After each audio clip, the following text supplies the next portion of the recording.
আসসালামু আলাইকুম। টিউটোরিয়াল হাটে আপনাদের স্বাগতম। আজ আমরা দেখব কিভাবে ইংরেজি অক্ষরের প্রথম অক্ষরকে বড় হাতের অক্ষর বা ছোট হাতের অক্ষর বা ছোট হাতের অক্ষর থেকে কিভাবে বড় হাতের অক্ষর করতে হয়।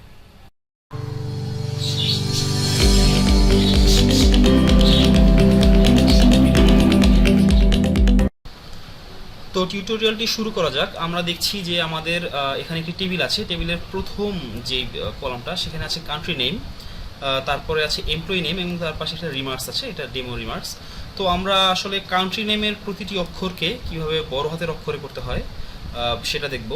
এমপ্লয়ি নেমের প্রতিটি নামের মধ্যে যে একাধিক শব্দ আছে, সেই প্রতিটি শব্দের শুরুর যেই লেটারটা বা অক্ষরটা, এই অক্ষরটাকে কীভাবে বড় হাতের করতে হয় সেটা দেখব, এবং রিমার্সের প্রতিটি অক্ষরকে কীভাবে ছোট করতে হয় সেটা দেখব। তো প্রথমে আমরা যাচ্ছি কান্ট্রি নেমে। কান্ট্রি নেমের যতগুলো অক্ষর আছে সবগুলোকে বড় হাতের অক্ষর করার জন্য আমাদেরকে যে সূত্রটা লিখতে হবে সেটার নাম হচ্ছে আপার। মাইক্রোসফট এক্সেলে আমরা প্রথমে সূত্রটি লেখার জন্য প্রথমে একটা ইকুয়াল টু বা সমান সমান চিহ্ন দিব, তারপরে দিব আপার।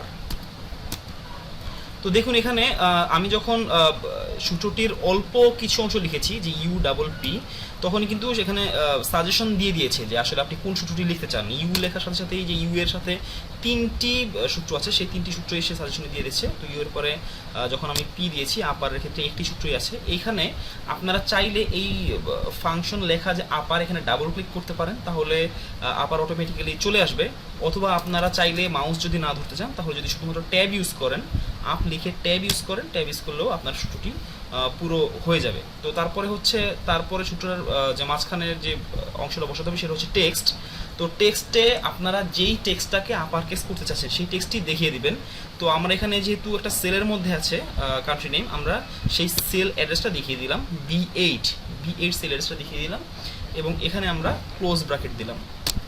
ক্লোজ ব্র্যাকেট দিয়ে এন্টার দিলেই দেখুন আফগানিস্তানের প্রতিটি অক্ষর বড় হাতের হয়ে গেছে। তো এখন আমরা এখানকার যতগুলো বাকি যে রো আছে সবগুলো রো এর জন্যই এটা করে দিব। তো এটা করার জন্য আমাদেরকে ফ্ল্যাশ ফিল আমরা ইউজ করতে পারি। এক্সেলের ফ্ল্যাশ ফিল ইউজ করার জন্য দেখুন যে এই যেই সেলটা আমরা সিলেক্ট করেছি, এই সিলেক্ট করা সেলের সবার নিচের ডান পাশে একটি চার কোণা একটি বাটন আছে, এটাকে বলা হয় ফ্ল্যাশ ফিল বাটন। তো আপনি এখানে যদি ডাবল ক্লিক করেন তাহলেই দেখবেন যে যতগুলো রো ছিল সবগুলো রো এর জন্যই কিন্তু এই একই ফর্মুলাটা অ্যাপ্লিকেবল হয়ে গেছে। সেমভাবে আমরা যে যদি নামের প্রথম অক্ষরটি হচ্ছে বড় হাতের অক্ষর, এটিকে আমরা যদি বড় হাতের করতে চাই তো লিখবো আমরা প্রপার কেস। প্রথমে আমরা সমান সমান চিহ্ন বা ইকুয়াল টু চিহ্ন দিলাম, তারপর লিখবো প্রপার, পি। দেখুন PRO লিখেছি, সেক্ষেত্রে PRO যদি যতগুলো সূত্র আছে এক্সেলের প্রত্যেকটি সূত্রই সে এখানে সাজেশন দিচ্ছে। তো আমরা যদি এই যে প্রপার আছে, প্রপারের উপরে ডাবল ক্লিক করি তাহলেও প্রপার চলে আসবে।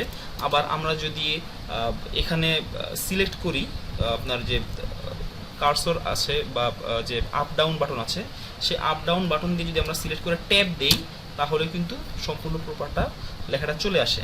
তো চলে আসার পর আবারও আমাদের টেক্সট দেখিয়ে দিতে হবে।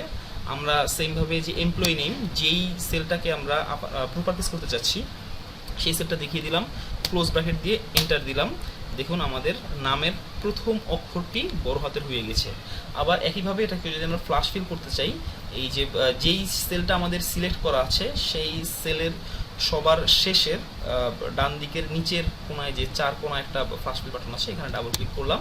ডাবল ক্লিক করার সাথে সাথে কিন্তু সবগুলো নামের প্রথম অক্ষরটি আমাদের বড় হাতের হয়ে গেছে। এবার আমরা দেখব যে কিভাবে সবগুলো অক্ষরকে ছোট হাতের করতে হয়। তো এটা হচ্ছে লোয়ার কেসের। তো আমরা ইকুয়াল টু দিলাম, দিয়ে লোয়ার লিখলাম, ট্যাব দিলাম, আমাদের সম্পূর্ণ সূত্রটি চলে এসেছে। টেক্সটের জায়গায় আমরা হচ্ছে রিমার্কসের যেই ঘরটা আছে সেই ঘরটি দেখিয়ে দিলাম এবং ব্র্যাকেট ক্লোজ করে দিয়ে এন্টার দিলাম, হয়ে গেল।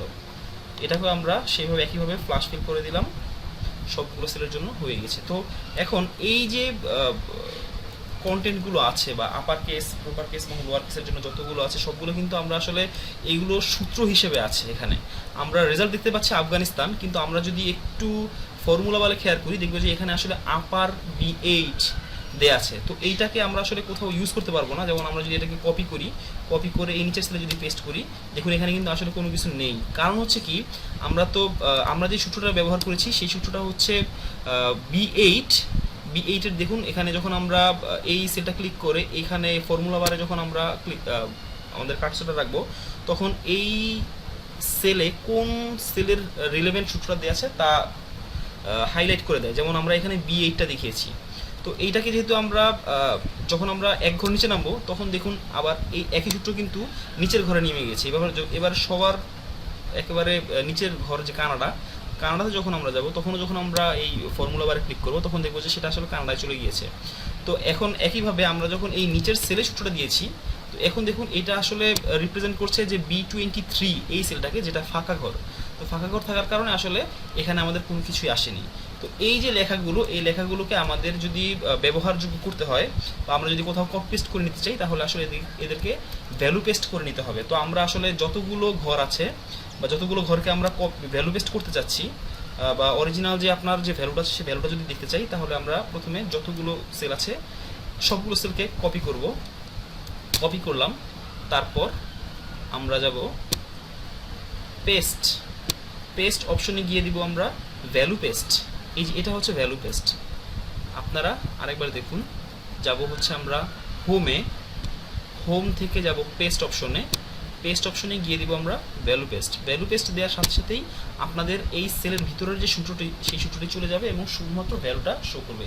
এখন দেখুন আমি যখন এই সেলে ক্লিক করছি আফগানিস্তান, তখন কিন্তু আমার এখানে B8 না দেখিয়ে সরাসরি আফগানিস্তান দেখাচ্ছে। এখন আমি এই ভ্যালুটা যে কোনো জায়গায় কপি করে পেস্ট করলে সরাসরি আফগানিস্তানই চলে আসবে। আশা করি টিউটোরিয়ালটি আপনাদের ভালো লেগেছে। ভালো লাগলে লাইক করতে ভুলবেন না। যে কোনো প্রশ্ন থাকলে আপনারা কমেন্ট করতে পারেন।